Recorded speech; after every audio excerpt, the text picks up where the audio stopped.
सुन रहे हैं जासूस। कॉलेज में मेरा विषय साइकोलॉजी था।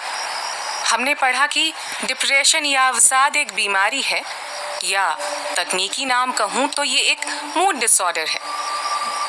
लेकिन मई 1991 के झटके के बाद भुवन जिस डिप्रेशन में गया वो महज एक ऊर्जाहीन आक्रोश था। मैं प्रमिला मित्रा आज आपको सुनाने जा रही हूँ जमुना पार के जासूस का वो कारनामा जिसके बाद भुवन खुद की नजरों में उठ गया।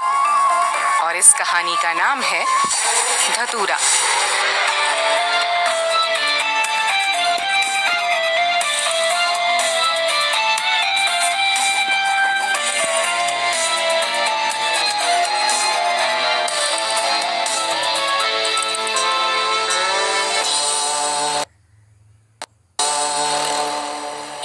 दिसंबर 1992। प्रधानमंत्री की हत्या को 1.5 साल बीत चुके थे, लेकिन भुवन इसे अपनी हार से ज्यादा अपनी गलती मानता था और कहीं ना कहीं अपनी लापरवाही भी।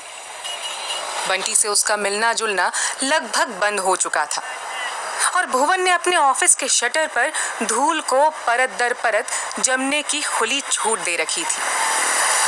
भुवन अक्सर अपने घर पर ही मिलता था और किसी क्लर्क की नौकरी के लिए ऑफिसों के चक्कर लगा रहा था। ऐसे में मैंने एक दिन उसे उसके लक्ष्मी नगर वाले ऑफिस में बुलाया। वैसे तो भुवन वापस उस दुनिया में जाने के लिए कतई तैयार नहीं था, लेकिन उस दिन ना मालूम क्यों उसने मना नहीं किया। ऑफिस की एक चाबी बंटी के पास थी तो उसने दरवाजा खोल रखा था। अंदर जाकर पता चला कि ये ऑफिस अब सैकड़ों दीमकों का घर बन चुका है। ये पंडित जी आज प्रकट होंगे कि नहीं? घंटा भर हो लिया है। अब तो बाहर यादव जी की दुकान पे भी ग्राहक दिखने लगे हैं। क्या पता, उसने कहा तो था कि आएगा। अरे ऐसी बातों के पकौड़े तो मैं भी बना लेता हूँ। ये आज ही बैंक का बड़ा बाबू बन जाएगा क्या? आराम का जाना। मम्मी ने कितनी बार कहा है आराम का जाना, मत बोल, निकल ही जाती है यार। तभी भुवन की बाइक की आवाज आई। बाइक ऑफिस के बाहर रुकी और भुवन अंदर आया। मैंने उसे लगभग 6 महीने से नहीं देखा था और बंटी से तो वो साल भर नहीं मिला। आया तो हमें कोई और ही भुवन दिखा। लंबे बाल, बढ़ी हुई दाढ़ी, आंखों पर वही चश्मा, बस अब उसमें मैल की परत जम चुकी थी और शरीर लगभग आधा। अच्छा हुआ तुम आ गए। और भी अच्छा होता अगर 1 घंटे पहले आ जाते। ये क्या है? पढ़ो तो सही। भुवन ने वो अखबार उठाया और उसकी हेडलाइन पर एक सरसरी निगाह डाली और फिर तंज कसते हुए पढ़कर सुनाया। उड़ीसा में जहरीली शराब से पिछले 1 साल में लगभग 600 मौतें। हाँ तो इसमें क्या है? हर दिन पता नहीं कितने लोग शराब से मरते हैं। एक मिनट, कोई तो मर गया है भाई। ये भुवन, सांस तो आ रही है तुझसे। ओ अच्छा, दिमाग खत्म हो गया है तेरा।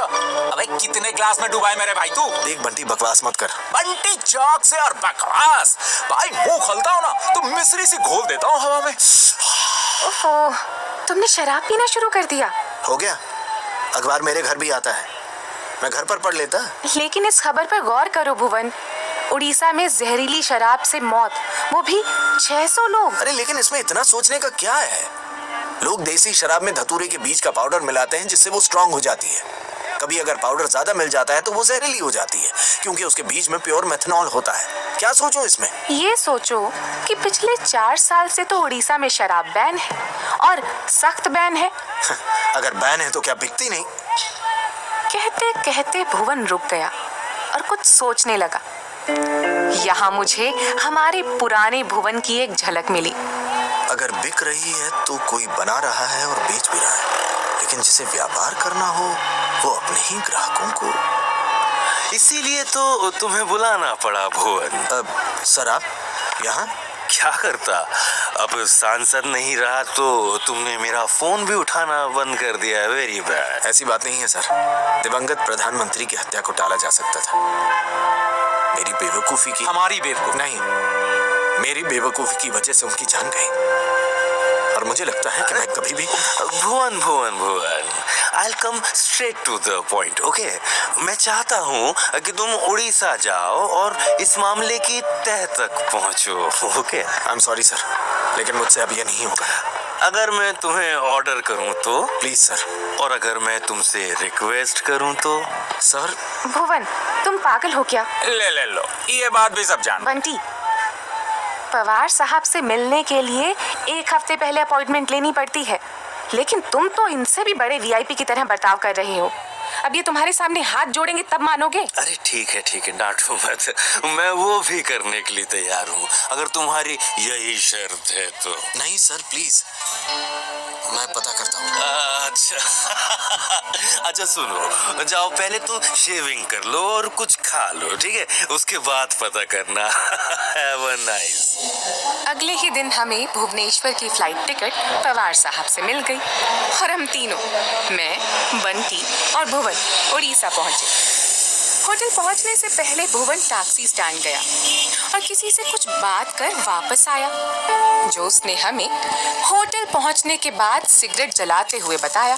मैंने कल रात थोड़ी रिसर्च की। उड़ीसा में शराब बैन होने से पहले हर साल लगभग 500 मौतें जहरीली शराब से होती थी, लेकिन बैन होने के बाद इतनी मौतों का होना कुछ शक पैदा करता है। आखिरी की कुछ 70 मौतें एक ही गांव में हुई, जिसका नाम है रानीगंज, जिला बरहमपुर। यहाँ से करीब 12 घंटे का रास्ता है। अगर हम सुबह सुबह निकलें तो शाम तक पहुंच जाएंगे, इसलिए मैंने टैक्सी बुक कर ली है। सुबह उठने के लिए तैयार रहना, ओके? दादी कसम भाई, तेरे दिमाग के घोड़े फिर से दौड़े, अब लगेंगे सबके। बकवास करा लो तुझसे, हाँ? चल अब सो जा, सुबह उठना भी है। टैक्सी 4 बजे यहाँ आ जाएगी। बंटी और भुवन अपने कमरे में सोने चले गए और मैं अपने कमरे में बैठी बैठी न जाने क्या सोचती रही। मुझे सारी रात नींद नहीं आई और ना ही भुवन को। मैं करीब 1 बजे अपने कमरे की बालकनी में टहलने गई तो मुझे भुवन उसके कमरे की बालकनी में बैठा शराब पीता दिखा। मैंने उसे घूर कर देखा और उसने बिना कुछ कहे अपने गिलास की शराब को नीचे फेंक दिया। मुझे हंसी आ गई, भुवन भी हंसने लगा। इतने दिनों के बाद भुवन को हंसता देख बहुत खुशी मिली, लेकिन जो काम करने आए थे वो भी बेहद जरूरी था। इसीलिए हम तड़के सुबह 4 बजे रानीगंज के लिए रवाना हुए। रास्ते में गुजरते सैकड़ों ट्रकों पर भुवन की नजर जाती रही और वो पता नहीं क्या सोचता रहा। रानीगंज पहुंचकर हम पहले वहां की पंचायत पहुंचे, जहां हमें एक सरपंच मिले। बुजुर्ग थे, नाम राधा गोविंद पांडा। बातें शुरू हुई। तो सर आप हमें डिटेल में बताइए कि ये 70 मौतें एक ही गांव में कैसे हुई? आपका प्रश्न ही भूल है। आप पूछिए कि बड़ी भोर में 73 लोग कैसे मर गया, पूछिए। हैं? ये सुनकर हम भौचक्के रह गए। What? तो ये 73 मौतें एक ही रात में हुई हैं? आज्ञा हाँ, 5 जन सरपंच थे, मतलब 5 सरपंच होता था। हम खाली एकुटिया बच्चा है, सब मर गया। उसको छोड़ के 69 लोग और है, बुझ रहा था? लेकिन कैसे? अरे हमारे गांव में एक बाहाघर माने शादी था, सब उसी में गया था। उधर दारू भी था, सब पिया और उधर ही खेला शेष। बोलता है दारू में विष था। अरे दारू ही विष है, हम बहुत बुझाया लेकिन कोई बुझा ही नहीं। अच्छा, तो वो देसी शराब थी? हाँ हाँ, इधर ही बनाया था, शादी से 2 दिन पहले। किसने? देखिए, हम किसी को फंसाना नहीं चाहता, लेकिन आप लोग सरकारी आदमी हैं, हम बोलेगा तो आप लोग को पता नहीं किसी को अंदर कर लेगा, इसलिए हम कुछ भी नहीं बोलेगा। अरे ताओ अच्छे अच्छे फेल हो जावे हमारे आगे, भौंक देगा ना तो झंझट खत्म। नहीं तो बेकार में पुलिस के 2 लट कूले पे पड़ेंगे, कूला सूझ जाएगा, न बैठने में आराम न लेटने में, दिन भर पोपो करता फिरेगा। साला तू साला किए? अबे तुम साला कौन है? तुम हमको धमकी देता है? माई सर बंटी चौक से, भुवन का पार्टनर कम असिस्टेंट। देखिए सर, साफ साफ बता दीजिए, शराब बनाने और बेचने वाले गैर कानूनी काम तो कर ही रहे हैं, अब अगर आप उन्हें बचाएंगे तो आपको भी कोर्ट के चक्कर लगाने पड़ेंगे। हाँ, वो भी इस उम्र में। हाँ। अरे अरे अरे अरे, सुनो सुनो सुनो सुनो, बताता हूँ। इधर से 60 किलोमीटर दूर एक गांव है, टुबाई पुकुर। उधर का लोग दारू बनाने में एकदम एक्सपर्ट है। वहीं से सब आया था। हाँ, वहाँ कौन है जो ये ठेका लेता है? अब सारे इतना नॉलेज तो हमको नहीं है। हम सुनता है पूरा गांव ही दारू बनाने का ठेका लेता है। आप जाके पूछिए। ये गाड़ी ऐसी वाला है। अब हम घर जाता है सर, ऑफिस बंद करने का टाइम हो गया। पुणी बेटी है, नमस्कार जी धन्यवाद। हम तीनों इस बात को समझने की कोशिश कर रहे थे कि एक गांव के कारीगर दूसरे गांव के इतने लोगों को कैसे मार सकते हैं। हो सकता है ये महज ज्यादा धतूरा मिलाने की वजह से हुआ एक एक्सीडेंट हो, लेकिन भुवन का मानना कुछ अलग था। एक ट्रक के पीछे पीछे एक जीप आई और सरपंच पांडा उस जीप में बैठकर चले गए। हम कार में बैठ टुबाई पुकुर के लिए रवाना हुए। अरे भाई, इस फुद्दू पांडा के टाके तो एक धमकी पे उखड़ गए। सबकी चमड़ी तेरी जितनी मोटी नहीं होती ना। भुवन, की होलो, क्या सोच रहे हो? मैं सोच रहा हूँ कि अगर सारे सरपंच मर गए तो ये एक कैसे बच गया। और दूसरी बात, इस गांव की हालत को देखकर तुम्हें लगता है कि इसके सरपंच के पास अपनी जीप और ट्रक होंगे? बात सही थी। महज कुछ उधड़ी झोपड़ियों और एक टूटी फूटी इमारत के अलावा उस गांव में कुछ भी नहीं था। बिजली के खंबे भी नहीं। हमें सड़क पर भी सिर्फ कुछ लूना और साइकिलें ही दिखी, सिवाय सरपंच पांडा की जीप के। भुवन को पांडा पर शक था। ड्राइवर साहब, उस जीप का पीछा। कहते कहते भुवन रुक गया छोड़िए। और नीचे देखने लगा। क्या हुआ भाई? कुछ नहीं, अब टुबाई पुकुर चलते हैं। आखिर तुम्हारे दिमाग में चल क्या रहा है? जो भी सोच रहा हूँ गलत सोच रहा हूँ। अब जब तक कोई पुख्ता सबूत नहीं होगा, किसी पर बेवजह शक नहीं करूंगा। अबे इतना सोचेगा तो काम कैसे चलेगा मेरे भाई? तेरे पास तो वो है ना, क्या कहते हैं अंग्रेजी में, हाँ, इंस्टिंक्ट। इंस्टिंक्ट होता तो प्रधानमंत्री जिंदा होते। मुझे लगता है हमें पांडा का पीछा करना चाहिए। और मुझे लगता है हमें अगले सुराग की तरफ जाना चाहिए, जो टुबाई पुकुर में है। धत, झूठ, तुम्हें भी यही लगता है, लेकिन तुम रिस्क नहीं लेना चाहते। तुम्हें बड़ा पता है। हाँ, पता है। ड्राइवर दादा, उस जीप के पीछे चलिए। नहीं ड्राइवर, टुबाई पुकुर चलो। अगर तुम टुबाई पुकुर गए तो मैं अभी कार से उतर जाऊंगी। अबे दिमाग की दही कर दो, जहाँ चलना है चलो, लेकिन चलो। हाँ, जल्दी चलो, नहीं तो जीप आगे चली जाएगी। चलो चलो। भुवन ने कुछ नहीं कहा। मैंने भुवन की तरफ देखा। वो खिड़की के बाहर ही देख रहा था। हमें जीप दिखी। सामने चलता ट्रक ढका हुआ था। हम अपनी दूरी बनाकर चल रहे थे। तभी हाईवे का टोल नाका आया और हम रुके। तब तक में जीप और ट्रक निकल चुके थे। टोल नाके से अपनी टिकट लेकर हम जैसे ही आगे बढ़े, अचानक ही सड़क किनारे खड़े हुए कुछ लोगों ने हमारी कार पर अंडे और गोबर फेंकने शुरू किए। मैं सहम गई। भुवन ने दरवाजा खोला, लेकिन वार नहीं रुके। भुवन उनकी तरफ दौड़ा तो किसी ने एक पत्थर फेंका। मैंने भुवन को अपनी ओर खींचने की कोशिश की और वो पत्थर मेरे कान के ऊपर से लग कर गया। भुवन भागते भागते रुक गया। वो मेरी तरफ आया। मेरे सर से खून की धार बह चली थी। भुवन ने मेरे दुपट्टे से खून को रोकने की कोशिश की और दुपट्टा कसकर मेरे सर पर बांध दिया। ड्राइवर, हॉस्पिटल चलो। नहीं, जीप के पीछे चलो। बेकार की बात मत करो तुम। हम हॉस्पिटल जाएंगे और तुम्हारा इलाज करवाएंगे। इसे फिर कभी पकड़ लेंगे। नहीं, वो देखो। अरे क्या देखूं अब मैं? कहते कहते भुवन पीछे पलटा तो उसके होश उड़ गए। वो सारे पत्थरबाज आगे दौड़कर उसी ट्रक में चढ़ रहे थे जिसके साथ पांडा की जीप थी। मैं जिद करती रही कि पीछा करते हैं, लेकिन भुवन ने मुझे अस्पताल ले जाने का फैसला किया। हमारे अगले कुछ दिन भुवनेश्वर के एक अस्पताल में गुजरे। मेरे सर पर एक मोटी पट्टी बंध चुकी थी और मैं बिस्तर पर पड़ी रहती। बंटी और भुवन पूरे दिन मेरी सेवा करते और आपस में लड़ते। हाँ, भुवन ने रोज ढेर सारे अखबार खरीदना और पढ़ना शुरू किया। हिंदी और अंग्रेजी तो वो खुद ही पढ़ लेता, लेकिन उड़िया अखबार अस्पताल के किसी स्टाफ से पढ़वाता। तो मैडम जी कैसी है अब तबीयत? वो आज शाम तुम्हें डिस्चार्ज मिल जाएगा, लेकिन कल सुबह तक तुम यहीं रहना। क्यों? अब आज शाम पंडा पकड़ा जाएगा। उसकी बैंड मतलब कैसे भाई? इतने दिन उड़िया अखबार पढ़ने का कुछ तो फायदा मिले। तो मैं यहाँ क्यों रहूंगी? मैं भी चलूंगी। नहीं, तुम यहीं आराम करो। मैं भी चलूंगी। नहीं, कहा ना तुम आराम करो। बोला तो मैं भी चलूंगी। मैंने कहा ना। चलने देना यार, नहीं तो ये चुपचाप पीछे पीछे आएगी, उसमें ज्यादा रिस्क है। मैं ना इसको बेड पर बांध के चला जाऊंगा। हिम्मत है? नहीं।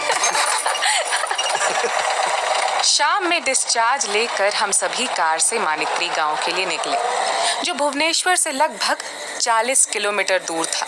और भुवन ने अपनी इतने दिनों की रिसर्च के बारे में बताना शुरू किया। तो इतने दिनों तक उड़िया अखबार और उड़िया लोगों से मुझे पता चला कि पिछले कुछ सालों में देसी शराब से होने वाली मौतें इक्का दुक्का लोगों की नहीं हुई हैं, बल्कि पूरी की पूरी भीड़ मारी गई। और ये सारी की सारी घटनाएं शादियां, मेलों या त्योहारों में रात में तब हुई जब शराब पीना आम हो जाता है। और तब गांव के लगभग सभी मर्द शराब पीना चाहते हैं। लेकिन ये घटनाएं उड़ीसा में इतनी बिखरी हुई हैं कि इनमें एक पैटर्न मिलना बहुत मुश्किल था, जो अब मुझे मिल गया है। क्या मिला? किसी भी गांव में होने वाली मौतों में उस गांव के रसूखदार लोग जरूर शामिल होते हैं। जैसे रानीगंज गांव में सारे सरपंच। एक को छोड़कर? नहीं, सारे। तो फिर टाइट हो गया है क्या? अरे वो जिंदा है, उसी दिन अंडे फोड़कर भागा था, याद है? तो सुनो, रानीगंज गांव में कोई भी राधा गोविंद पंडा न रहता था, न रहता है। और उस रात की पार्टी में उस गांव के सारे सरपंच मारे गए। मतलब वो हमारा ही काट गया? लेकिन भुवन, फिर वो था कौन? और अभी हम लोग मानित्री क्यों जा रहे हैं? मानित्री गांव में आज सामूहिक विवाह का कार्यक्रम है। मेरी इंस्टिंक्ट की मानो, जो उम्मीद काम कर रही है, तो पंडा वहां जरूर आएगा और देसी दारू लेकर आएगा। मैंने पवार साहब को भी इन्फॉर्म कर दिया है। लोकल पुलिस भी हमारी मदद के लिए वहां पहुंची रही है। और ऐसे हम मानित्री के सामूहिक विवाह भवन में पहुंचे। सैकड़ों लोग, कई शादियां, लजीज खाने की खुशबू और लोक संगीत। हम धीरे धीरे अंदर गए और भुवन ने कुछ और ही देखना शुरू कर दिया। मैंने गौर किया कि मंदिर प्रांगण में ज्यादातर महिलाएं और बच्चे घूम रहे थे, यानी कि सारे मर्द शराब के चक्कर में होंगे। भुवन ने कुछ देर ढूंढने के बाद शराब के ठिकाने का पता लगा ही लिया। मंदिर के ठीक पीछे झाड़ियों के बीच एक प्राकृतिक तालाब था, जो सूख चुका था। वहीं कई मर्द एक साथ बैठे शराब पी रहे थे और कुछ लोग ताजा शराब बना रहे थे। उसके पास जाते हुए हमारी नजर उसी ट्रक और जीप पर पड़ी जो पांडा की थी। बंटी फौरन ट्रक की तरफ दौड़ पड़ा। बंटी, कहाँ जा रहा है? बंटी ने पास पड़ा गोबर उठाया और ट्रक और जीप पर दे मारा और हंसते हुए हमारी तरफ आया। गोबर का शराब, गोबर से जानी। हमने वहां छुपकर पुलिस के आने का इंतजार किया। नीचे लोग शराब पी रहे थे और उन्हें रोकना जरूरी था। बंटी के चेहरे पर फिर से एक अजीब मुस्कान आई और उसने हमारी कार के ड्राइवर को घसीटकर बाहर निकाला। फिर उसने कार स्टार्ट की और नीचे उतार दिया जहां लोग पी रहे थे। उसकी कार शराब के मटके फोड़ती निकल गई। लोगों में अफरा तफरी मच गई। इधर भुवन ने सही मौका देखकर ट्रक और जीप के पहियों की हवा निकाल दी। लोगों के शोर से तालाब के दूसरी तरफ वाले जंगल से कुछ लोग दौड़ कर आए, जिनमें पांडा भी था। भुवन पर नजर पड़ते ही वो जीप की तरफ दौड़ा और जीप स्टार्ट की, लेकिन ज्यादा भाग नहीं पाया। इधर पुलिस भी आ चुकी थी और पांडा के लोग जंगल के अंदर भाग खड़े हुए। भुवन भी टॉर्च लेकर उनकी तरफ भागा, लेकिन जंगल के अंदर जाते ही उसकी आवाज आई। इंस्पेक्टर साहब। मैं इंस्पेक्टर के साथ भुवन के पास पहुंची। भुवन एक ही जगह खड़ा मुस्कुरा रहा था। क्या हुआ? ये देखो। भुवन की टॉर्च की रोशनी पेड़ों पर गिरी। कुछ पेड़ों पर फ्लोरेसेंट पेंट लगा था, जैसे मार्किंग की गई हो। भुवन के चेहरे पर एक संतोषजनक खुशी थी, जिसका मतलब उसे अब रहस्य समझ आ गया था। इधर बाकी हवालदारों ने पांडा को भी पकड़ लिया और हमारे पास लाया गया।